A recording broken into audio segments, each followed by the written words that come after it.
Número 22. Principal suspeito. Bill Wiggerly voltou mais cedo para casa para almoçar conforme planejado. Na esquina com a West Street, em Monte Carlo, passou por ele como na direção oposta. Bill achou que era o carro da esposa, mas então viu um homem alto ao volante. Quando chegou em casa, o Monte Carlo não estava lá. Vic tampouco. Isso o aborreceu. O filho deles estava sozinho. Bill não conseguia imaginar por que Vic sairia de carro e deixaria uma criança de 2 anos sozinha. Talvez tivesse saído para fazer uma comprinha rápida. Bill pegou Brandon nos braços e esperou. Fez um sanduíche e o comeu. Começou a andar de um lado para o outro. O tempo passou. Ele foi ficando intrigado. Precisava voltar ao trabalho. Andou pela casa outra vez. 45 minutos se passaram antes que a encontrassem. Instantes depois, um operador de central de emergências ouviu a angústia em sua voz. Acho que alguém matou minha esposa, disse ele. O operador o ouviu gemer. Vic, Vic, meu Deus do céu. Raider tinha partido com o Monte Cário para o oeste e em seguida dirigiu na direção norte por mais ou menos 1,5 km até 21st Street. Em uma lixeira do lado de fora de uma sorveteria, descartou a maleta. Em uma lata de lixo do lado de fora de uma loja de encampamentos, se livrou do capacete de proteção.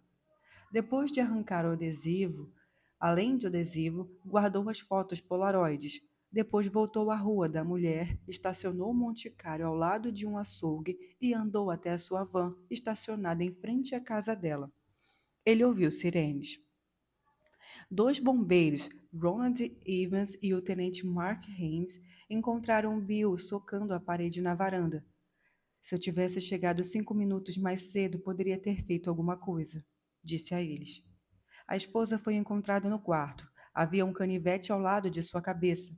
Bill contou mais tarde que a usara para cortar os cadarços de couro e a meia de nylon em volta da garganta dela. Não havia espaço para prestarem o socorro, portanto, a carregaram para a sala de jantar. Uma ambulância chegou. Uma paramédica de 28 anos, Neta, viu Bill no jardim da frente, conversando com um policial e segurando um menininho. A criança parecia calma. Na sala de jantar, ela encontrou os bombeiros começando o RCP, embora Vicky parecesse morta. O rosto exibia manchas escuras e a causa era óbvia, dada a marca de ligadura em volta do pescoço. As mãos estavam amarradas às costas, o couro tinha deixado marcas profundas na pele. Também havia cadarços em volta dos tornozelos. Olhando ao redor, ela viu brinquedos espalhados. O assassino fizera aquilo de frente do menino. Será que ele tinha chorado? Será que o assassino o tinha machucado?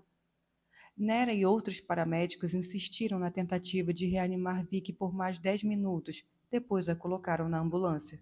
Uma equipe de televisão os filmou. Enquanto Nera a levava embora, viu o marido ainda parado no jardim segurando o filho conversando com a polícia. No pronto-socorro do hospital, os médicos declararam a morte de Vic. Nera ouviu alguém dizer que os policiais desconfiavam que o marido poderia ter cometido o crime. Os detetives que investigam a morte de uma pessoa em casa costumam suspeitar primeiro do marido. É um procedimento padrão. Descartá-lo imediatamente como suspeito ou estabelecer a culpa. Portanto, os detetives fizeram perguntas diretas a Bill. Que horas você disse que viu Monte Cário? Por quanto tempo ficou em casa antes que percebesse que sua esposa estava no quarto? 45 minutos? Por que demorou tanto? Bill não demonstrou muitas emoções. Seus amigos sabiam que ele se comportava assim porque era reservado, mas, para aqueles policiais, naquelas circunstâncias, Bill transmitiu uma impressão de insensibilidade. Os detetives estavam tentando agir com rapidez. As primeiras horas em uma investigação de homicídio são cruciais. As chances de capturarem um assassino aumentam se os policiais se mobilizarem já a partir da primeira hora e mantiverem o ritmo por grande parte da primeira noite, seguindo rastros e interrogando testemunhas. Quanto mais horas se passam, mais as pistas esfriam. Eles levaram Bill à delegacia e o interrogaram. Você estava tendo um caso? Ela estava tendo um caso? Sobre o que discutiram? Os investigadores não ficaram satisfeitos com o relato de Bill sobre as ruas pelas quais passara para voltar para casa, onde vira o Monte Cário da esposa seguindo em direção contrária. E ele ficou em casa durante 45 minutos antes de a encontrar? Como assim? Os detetives sugeriram um teste a um polígrafo. E Bill concordou, ele era inocente, afinal de contas. O médico que realizou a necropsia viu que o assassino tinha estrangulado Vicky com tanta força que havia hemorragia interna na garganta. Ela fora espancada, havia arranhões na orelha direita, na bochecha e na mandíbula. O legista encontrou também uma marca profunda na mão esquerda e na junta de um dos dedos, que inchara pouco antes da morte. Isso indicava que ela tinha reagido. Havia também um pedaço de pele embaixo de uma das unhas. Ela conseguira arranhar o agressor. O médico procurou por evidências de violência sexual e não havia nenhuma. Coletou amostras da vagina e as conservou caso apresentassem fluido masculino. Polígrafos registram frequência cardíaca, pressão arterial e transpiração. A teoria é que uma pessoa culpada exibe sinais físicos quando mente.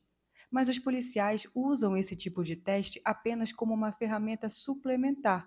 A maioria dos tribunais não os considera confiáveis.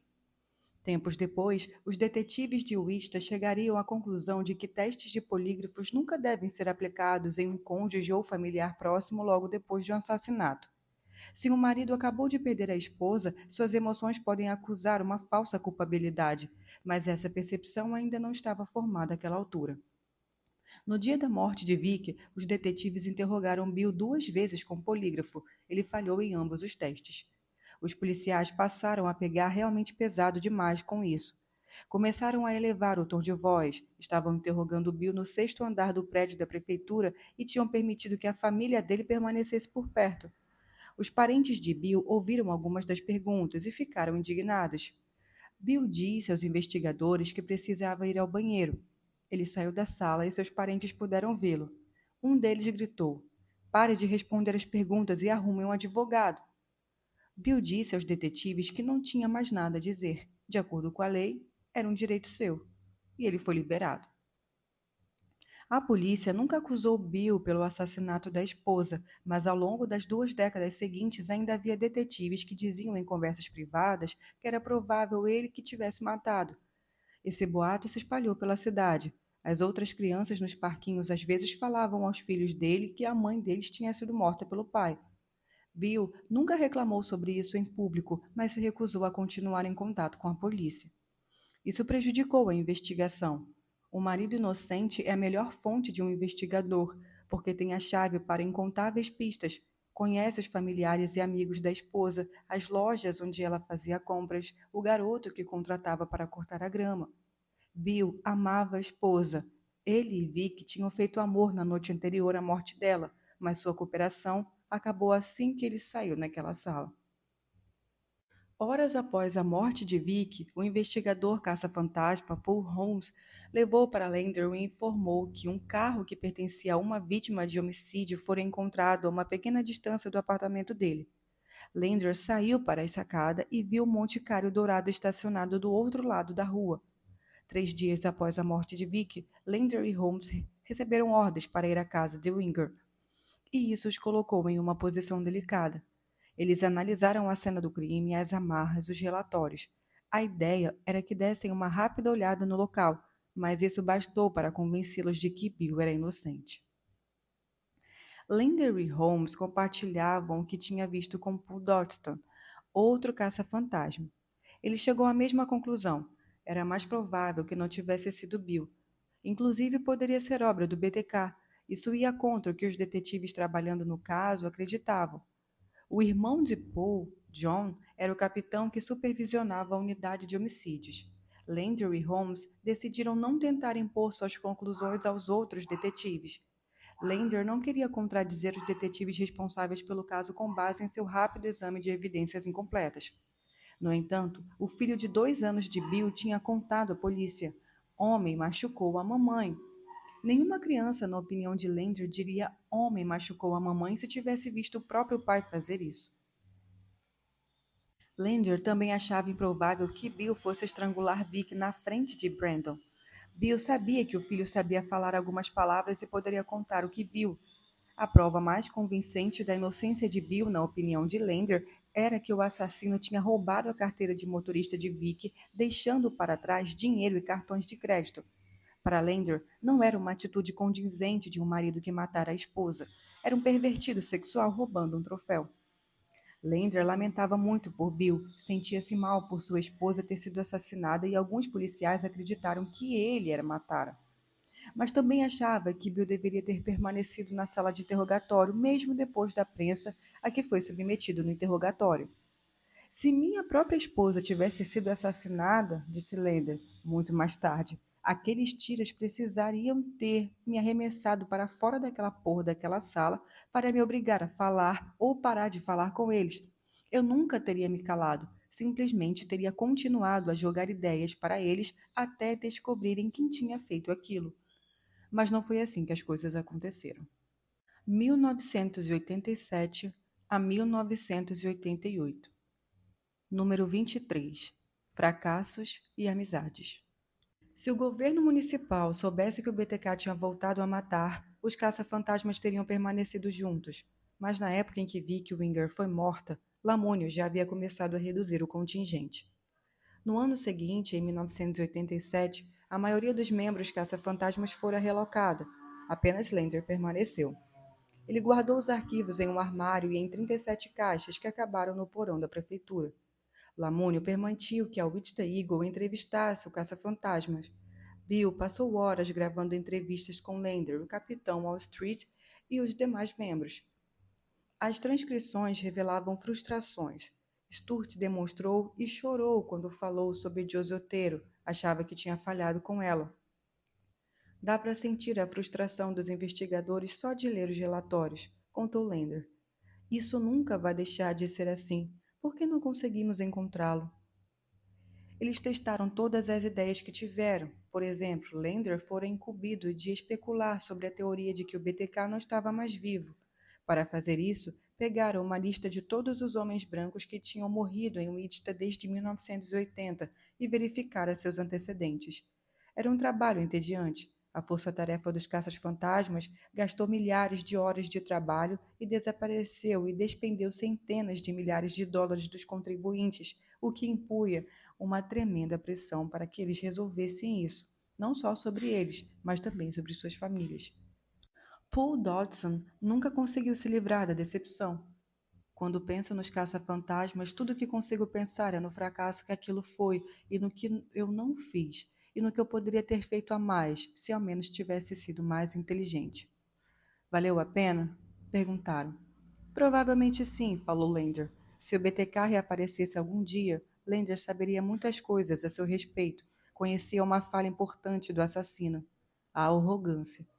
Isso poderia vir a ser útil. Os caça-fantasmas tinham descartado centenas de potenciais suspeitos, portanto, caso o BTK agisse outra vez, a polícia não precisaria começar do zero. O que o mantém motivado a seguir em frente nesse caso? Perguntou o repórter. Eu ainda acredito que ele pode ser capturado, respondeu Lander. Ainda acredito que ele está por aí. Ele especulou que o BTK poderia estar na prisão por um pequeno delito e, se fosse o caso, provavelmente sairá mais cedo ou mais tarde. E eu acredito que, se chegar mesmo a sair, ele não vai parar. Lander demonstrava a mesma determinação em conversas particulares. Quando compartilhou com Lander a decepção pelo fracasso, Dodson ficou surpreso com o que o amigo disse em resposta. Não se preocupe com isso, disse Lander em um tom bem sério. Mas por quê? Porque ainda podemos pegá-lo. Lander destacou que, graças à força-tarefa, havia um plano que tinham aperfeiçoado naqueles dias em que não chegaram a lugar nenhum. Se o BTK algum dia reaparecesse, usariam de maneira deliberada a imprensa para mexer com seu ego e mantê-lo enviando mensagens até que acabasse se complicando sozinho. Lander também lembrou Dodson que o estudo da genética humana ainda estava em desenvolvimento. O BTK tinha deixado amostras de DNA em 3 de seus homicídios. Mesmo com toda a conversa otimista de Lander sobre encontrar o BTK, porém, Dodson podia ver que a investigação tinha cobrado seu preço.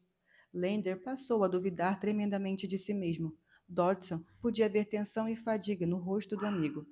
Eles tentavam afastar o mau humor brincando um com o outro, mas na hora de dormir, Lander com frequência se via incapaz de pegar no sono e andava bebendo demais.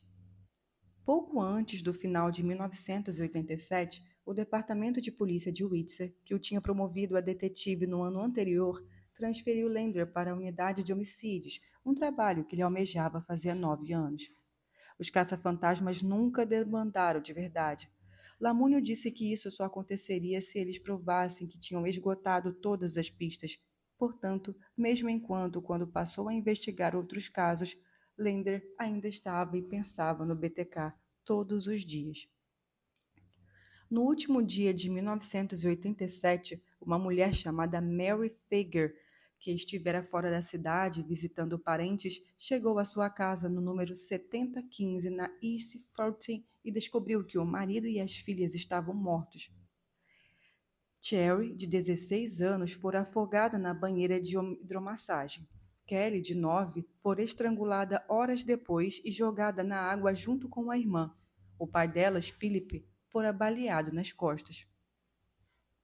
Lender foi designado para auxiliar o detetive principal, Jim Bishop. Os corpos das garotas tinham ficado de molho por mais de um dia. Quando Lender voltou para casa e se despiu depois de analisar a cena do crime, o odor de carne cozida estava impregnado em suas roupas. Pelo resto de sua vida, o cheiro de água morna e cloro nas banheiras o faria se lembrar da casa dos Fakers. Em Stuart, na Flórida, alguns dias depois, a polícia rastreou William, o empreiteiro de 33 anos que tinha acabado de construir o solário que abrigava a banheira de hidromassagem. Os policiais estavam certos de que Bill era o assassino. Tinha dirigido para longe da casa dos Faker no carro da família, feito uma parada no shopping para comprar roupas novas e então seguido para a Flórida. Ele contou à polícia que ficou tão traumatizado quando encontrou os corpos que fugiu desorientado por um surto de amnésia. Ninguém acreditou nele. As provas que ajudou a reunir contra ele pareceram ser um gol de placa para Lander. Poucos dias depois de o marido e as filhas terem sido assassinados, a viúva Mary abriu a correspondência e leu a primeira linha de um poema desconexo e zombeteiro de um determinado anônimo. Um outro espreita o abismo de pensamentos e atos obscenos. A mensagem vinha acompanhada de um desenho de uma moça com as mãos atadas atrás de si e uma expressão de medo no rosto, deitada ao lado de uma banheira. No canto inferior direito da imagem havia um símbolo. A polícia notou que se parecia com a assinatura usada pelo BTK em seu desenho fantasioso de Anna Williams, uma letra B virada de lado. Dessa vez, contudo, as pernas do K formavam uma carranca. O autor não alegava ter assassinado os Fager. Em vez disso, escreveu para demonstrar admiração pelo assassino. Meu Deus, ele colocou Kelly e Cherry na banheira. Sol e corpo fervendo com água suada, inocência feminina, o construtor irá batizar a banheira com donzelas virgens. Lender constatou que o esboço, ao contrário do desenho que o BTK tinha feito de Nancy Fox, era impreciso, feito por alguém que não estivera no local do homicídio. Ninguém tivera notícias do BTK desde sua carta a Anna Williams, vítima de invasão domiciliar em 79, mais de 8 anos antes. O BTK não matara ninguém, até onde sabiam, desde Nancy Fox em 1977. Na verdade, os policiais não tinham certeza de que foi o BTK quem enviou essa carta, mas o advogado de Butterworth, Richard Ney, apresentou moções argumentando que os assassinatos do Faker se pareciam com os 7 homicídios perpetrados pelo BTK na década de 70. Talvez o BTK tivesse matado os Fakers, especulou Ney. Um juiz decretou que Ney não podia mencionar a carta durante o julgamento, porque não era capaz de provar essa ligação com os assassinatos mais antigos. Lender ficou aliviado, mas os jornais e as estações de TV cobriram com intensidade o caso e fizeram conexão com o BTK antes do julgamento. Portanto, embora o BTK não tivesse sido mencionado durante o julgamento, estava presente na mente de todos, inclusive na dos jurados. Butterworth foi inocentado pelo júri, mas a polícia mesmo assim arquivou o caso como encerrado.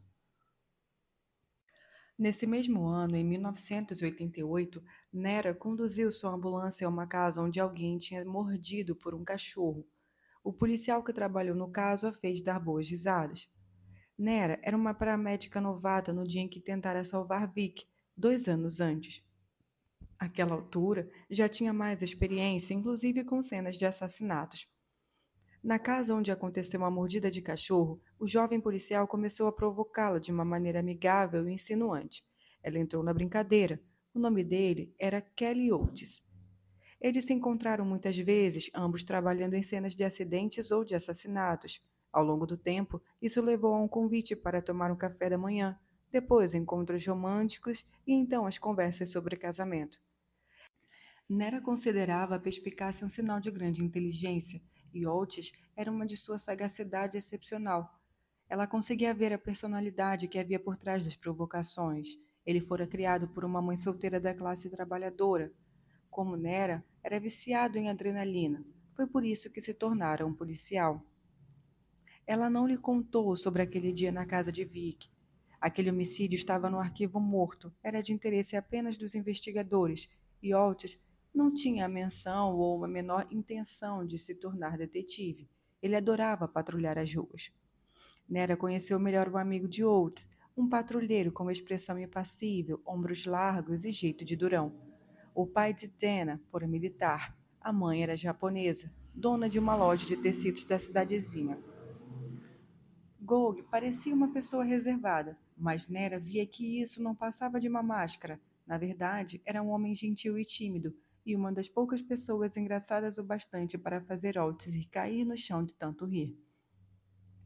O veredito de Butterworth teve consequências políticas.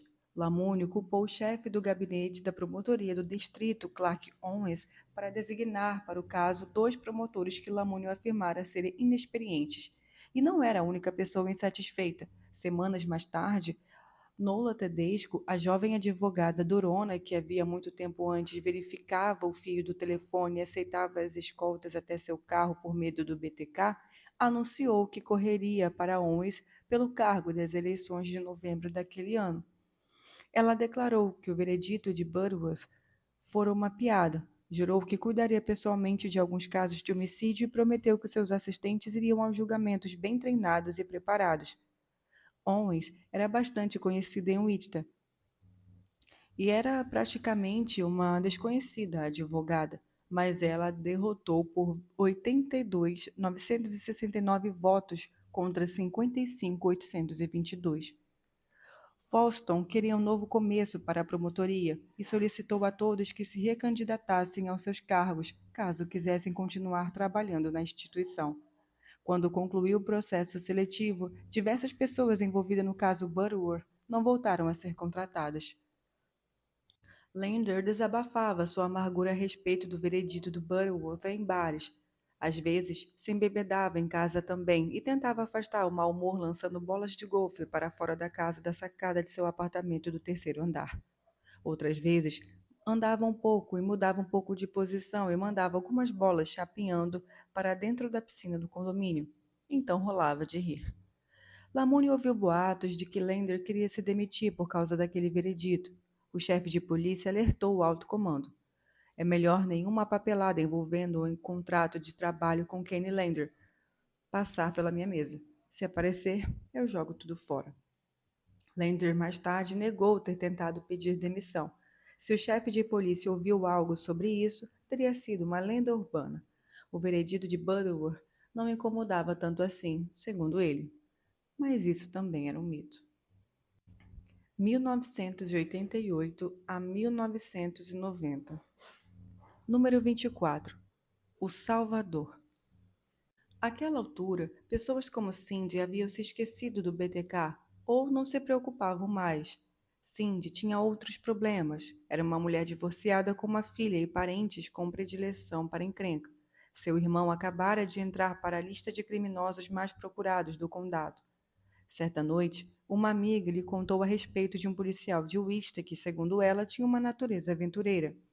Ele frequenta o Players, disse a amiga de Cindy. Vamos lá ver se conseguimos encontrá-lo. Você está saindo com esse cara? Perguntou Cindy. Não, respondeu a amiga, mas quero muito isso. Cindy também tinha uma natureza aventureira. Achava que ver a amiga correr atrás de um amor não correspondido por um policial em um bar seria uma maneira divertida de passar a noite. No Players, Sua amiga apontou para o policial sentado de forma não muito estável em um banquinho no balcão. Cindy viu cabelos escuros espessos, o rosto bronzeado, o cigarro aceso na mão. Ele estava bêbado e gritava com uma mulher sentada ao seu lado que, imperturbável, continuava bebericando uma bebida. O policial berrava sobre injustiça algum cara chamado Butterworth. Segundo e seguiu berrando até afinal cair do banquinho como um baque seco. A mulher ao lado agiu com indiferença, como se não fosse a primeira vez que aquilo acontecia. Cindy achou isso divertido. Não conversou muito com ele naquela noite, mas em noites subsequentes, quando sua amiga apaixonada a levava junto, Cindy começou a observar melhor Kenny Lander. Parecia ser o protótipo do beberrão sinônimo de encrenca. Lander frequentava bares da Zona Oeste, o Players na esquina da 21 com a West ou Barnes na esquina da 9 com a West. Entrava todas as noites vestindo uma jaqueta de aviador de couro preto de $300, presente de uma ex-namorada. Pedia uma bebida, contava uma anedota. Pedia outra bebida, contava outra história. Pagava bebidas para Cindy, para seus amigos, para os amigos dela. Ouvia com atenção as histórias de outras pessoas. De vez em quando alguém o provocava e mencionava Butterworth, o que o fazia berrar sobre injustiça. Depois que Cindy ouviu a história completa, entendeu o porquê. A princípio, achava que Lander era apenas uma daquelas pessoas perspicazes que gostavam de contar histórias exageradas em bares, mas que não tinham muito a oferecer além disso. Parecia de fato um bad boy, fumando um cigarro depois do outro, enchendo a cara, contando histórias de mau gosto. Mas ela logo enxergou nuances mais profundas em sua personalidade. Ele não era como os outros homens. Lander era curioso, agradável e simpático. Tinha o costume de se inclinar para a frente e ouvir com atenção, ao contrário da maioria dos outros. Dizia coisas ultrajantes como um mecanismo de defesa. Fora magoado por algumas namoradas e queria manter as pessoas a uma certa distância. Mas essa estratégia não funcionou com Cindy, que falava coisas tão ultrajantes quanto. Por que você tem placa personalizada no seu carro que diz Skype? Perguntou Lander certa noite, voltando-se para Cindy com um sorriso largo. Porque tenho orgulho do que faço pelo meu time de futebol, respondeu Cindy. Quer dizer que estou sempre pulando de base em base. Papo furado, disse Lander. Quer dizer que você é como a manteiga de amendoim da marca Spike? É boa de comer? Você é mesmo um merda metido e engraçadinho, rebateu ela. Onde você cursou o ensino médio? Perguntou ele. Na SOUT, respondeu ela. Sério? A gente costumava chamar as garotas de lá de vadias da SOUT. E a gente costumava chamar o seu pessoal de os merdas do Beach Shop Carol, rebateu ela. Cindy gostava disso. Tinha pouca paciência com pessoas que conversavam como se estivessem pisando em ovos, embora Lander pudesse ser bastante reservado perto de estranhos, nunca pisava em ovos quando estava com amigos. E, depois que se tornou sua amiga, ela concluiu que, apesar de todos os xingamentos e provocações, ela era o cavalheiro mais cavalheiresco que já conheci.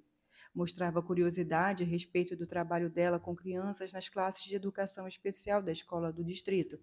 Ela ajudava a ensinar as crianças com mais dificuldades as habilidades mais básicas, trocava até as fraldas delas. Essa dedicação o emocionou. Ela descobriu que Lander ia jantar na casa dos pais todos os domingos e o fizera durante toda a vida. Tinha amigos de infância que continuavam incrivelmente leais a ele. Outros policiais o admiravam sem reservas. Paul Dodson dizia que ele era brilhante e estava falando sério.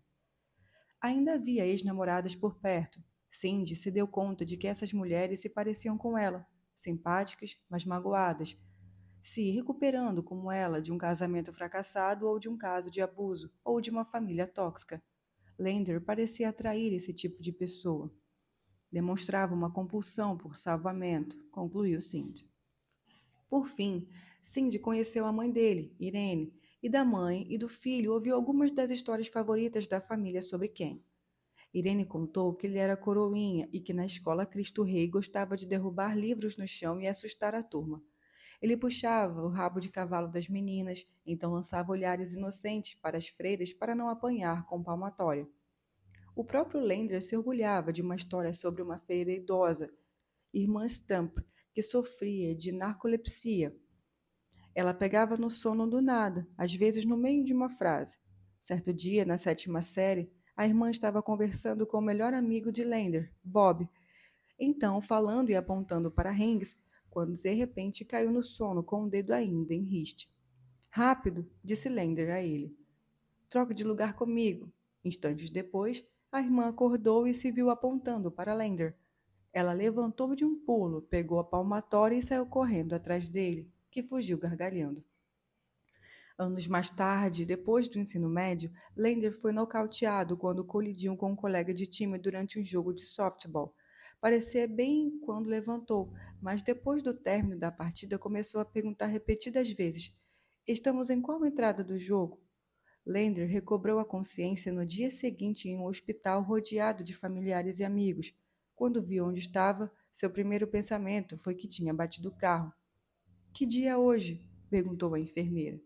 Segunda-feira, respondeu Lander. Não, é sexta-feira. O quê? Surpreendeu-se Lander. Droga, é sexta-feira e eu não estou no bar bebendo? Seus amigos não quiseram nem ver a reação de Irene Lander. Trataram de escapulir porta fora bem depressa. Quando Lamúnio se aposentou em 1988, considerava o caso BTK sua pior decepção em 12 anos como chefe de polícia. As investigações sobre o assassino já duravam mais do que carreiras policiais inteiras. Pessoas que eram bem novas quando os Otero morreram àquela altura já tinham o status de policiais veteranos. Lander passava de criança a vendedor de roupas, depois de a patrulheiro novato, em seguida a um caça-fantasma, passando 3 anos no encalço do BTK e naquele momento era um dos detetives que trabalhavam aos 25 ou 30 homicídios que ocorriam por ano na cidade. Então assumiu outro cargo. O departamento promoveu a tenente e comandante assistente do laboratório criminalístico.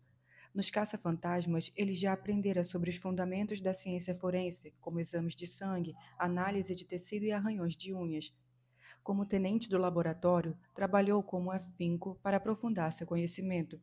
As pessoas que o viam no novo emprego percebiam que ele parecia ter o dom de aplicar a ciência a casos criminalísticos. Com o tempo, Lander passou a sentir como se um peso tivesse sido tirado de seus ombros.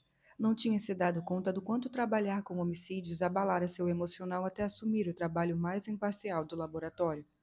Tornar-se um detetive de homicídios havia sido seu foco durante toda a carreira, e foi inquietante perceber o quanto aquilo era prejudicial, o quanto o sofrimento das famílias das vítimas o transtornava, o deprimia, o levava a beber cada vez mais. Por mais que aquilo o ferisse, no entanto, ainda fazia falta em sua vida. Mais ou menos um ano depois da aposentadoria de Lamúnio, o patrulheiro Kelly Oates atendeu a um daqueles chamados que os policiais mais temem, uma ocorrência de violência doméstica no meio da madrugada. Às 3 horas da manhã do dia 9 de dezembro de 89, Oates e dois outros policiais foram até o número 1828 na North Porter. No interior da residência se encontrava o jardineiro de um campo de golfe chamado Thomas, de 28 anos. Sua namorada disse que ele a espancara. Quando Oates lhe perguntou se o homem tinha uma arma, ela respondeu que não, mas o tom da mulher o deixou desconfiado.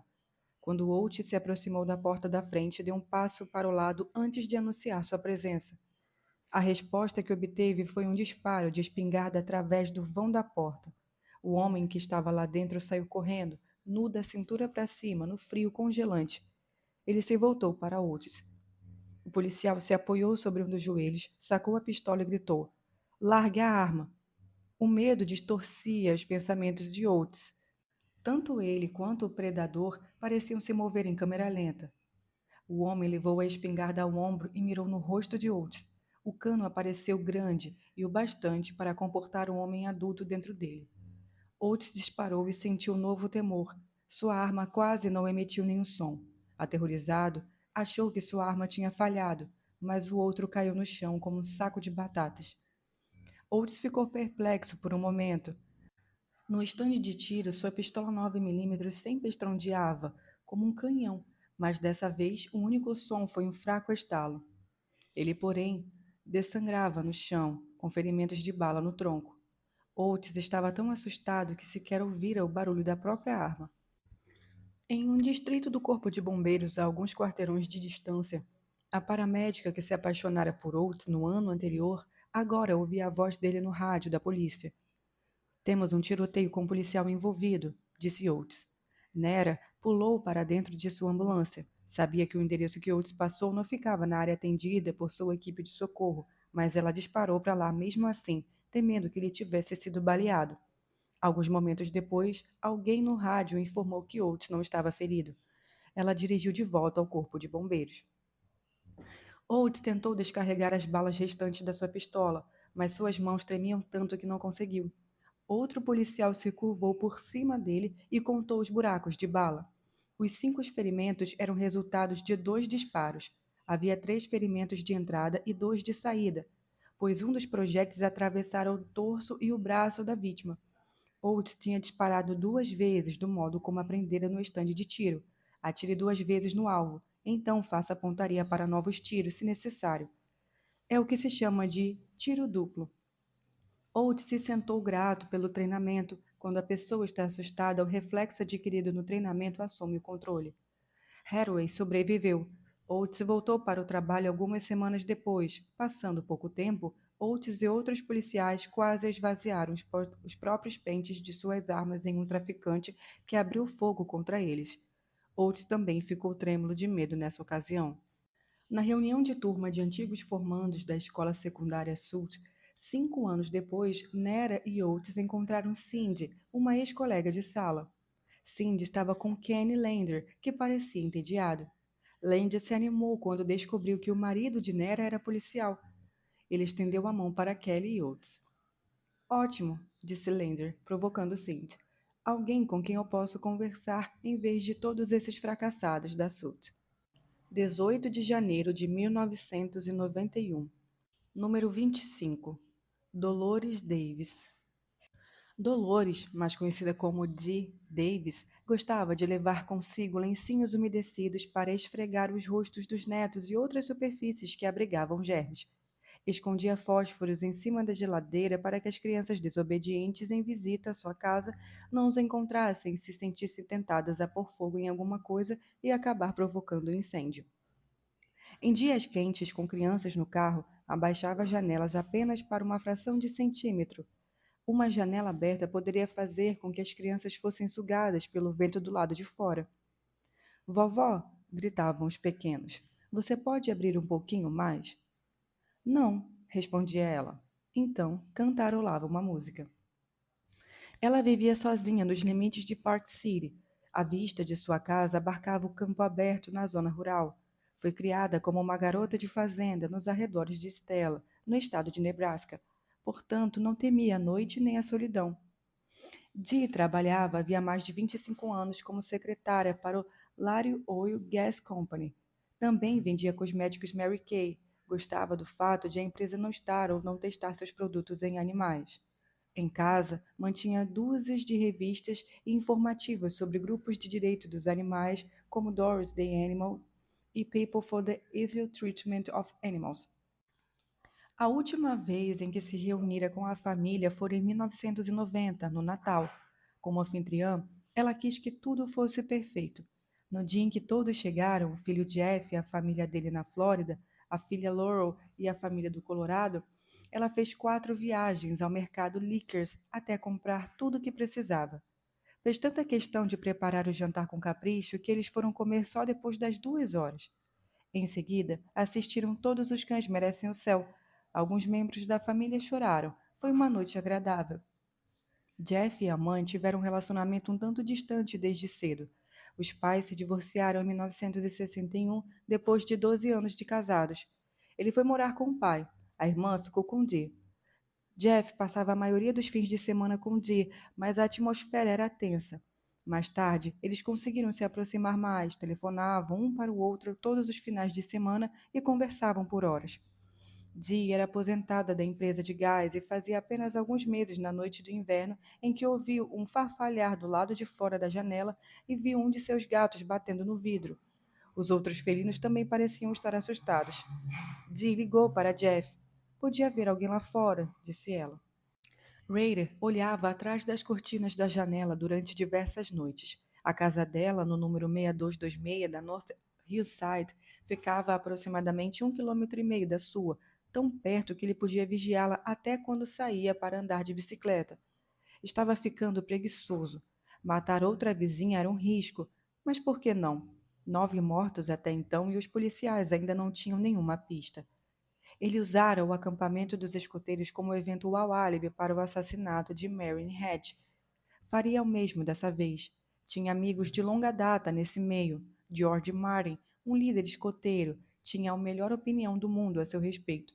George chegava a verter lágrimas ao conversar sobre o que o escotismo fazia pelos rapazes. Era uma boa abertura e cobertura ter um amigo como ele, e Rita gostava de ajudá-lo.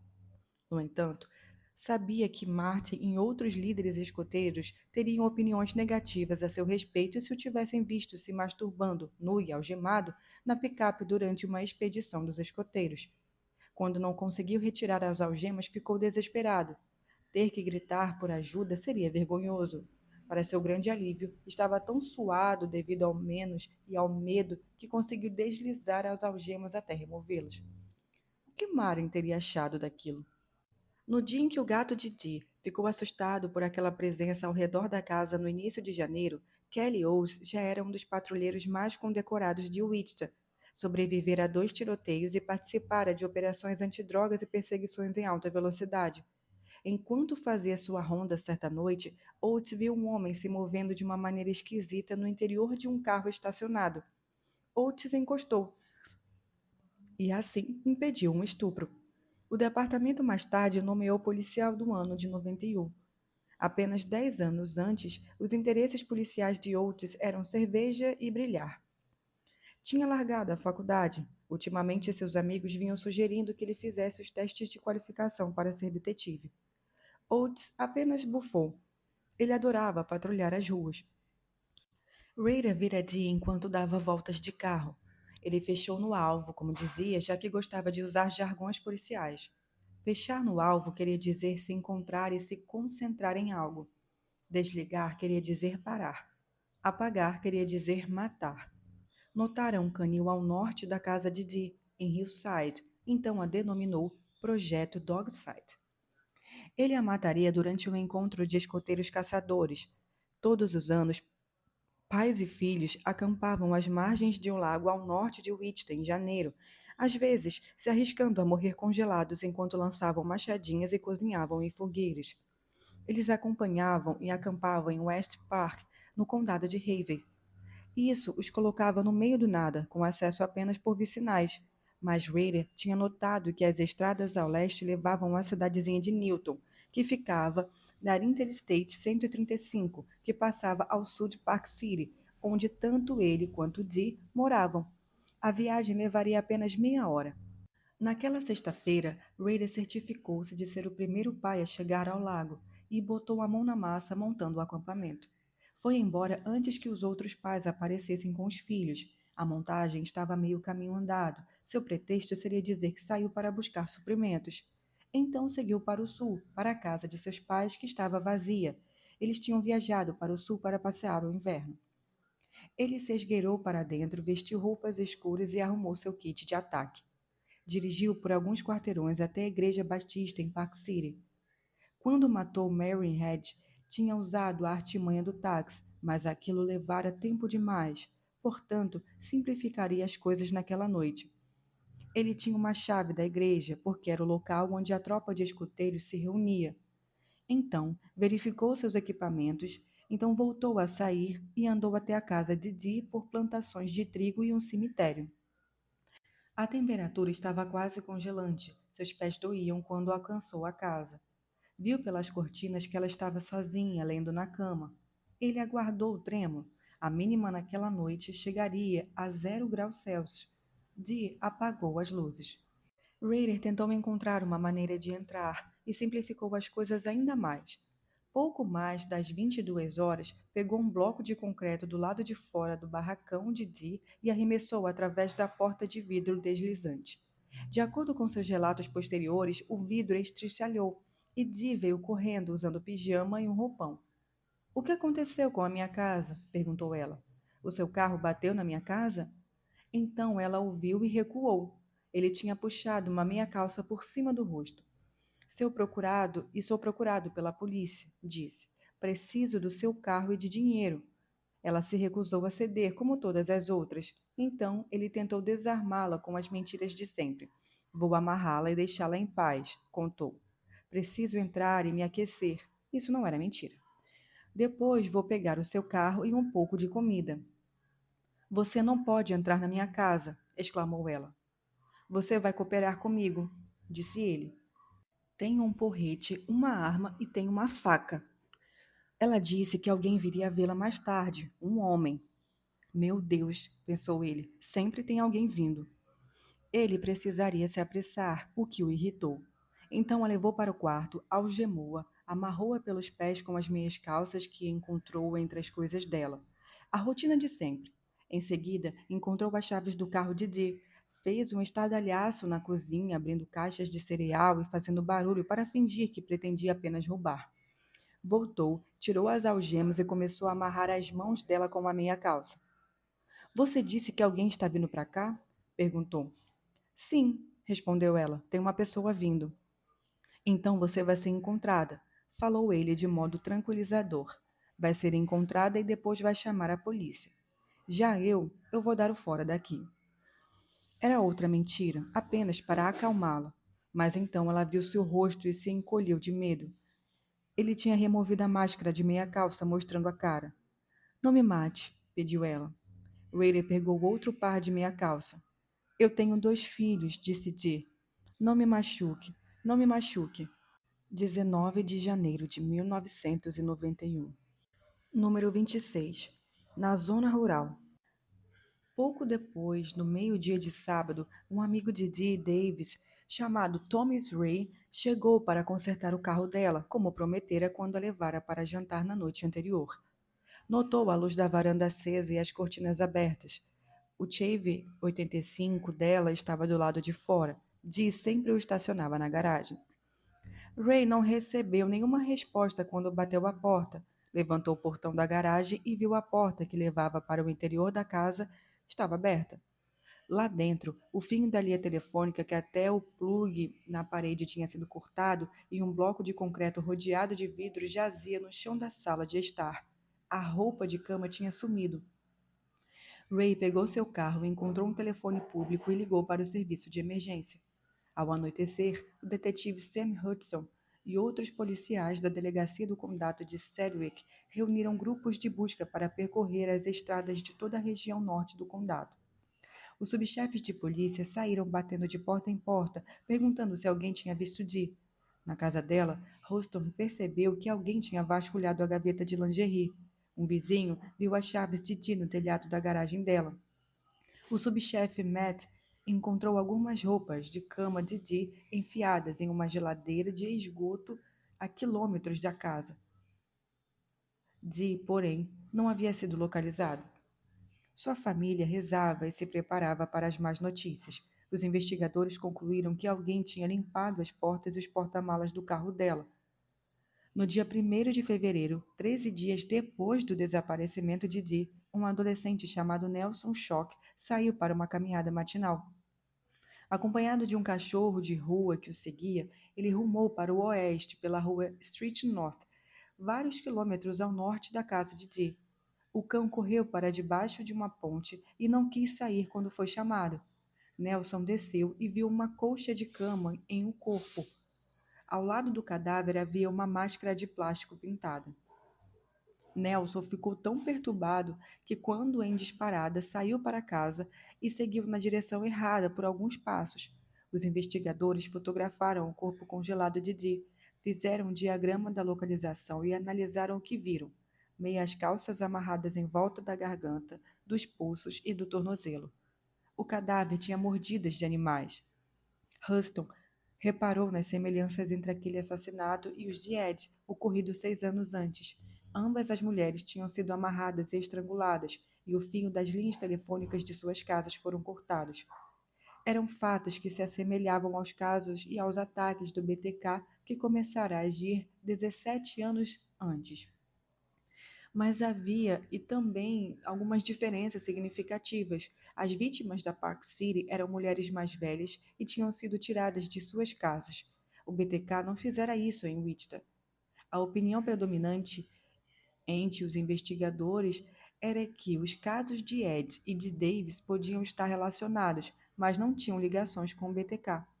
Hudson não estava tão certo disso. Rader arrastara o corpo de 1,65 de altura e 60 quilos de Dee para fora da casa da própria roupa de cama e o colocara no porta-malas do carro dela.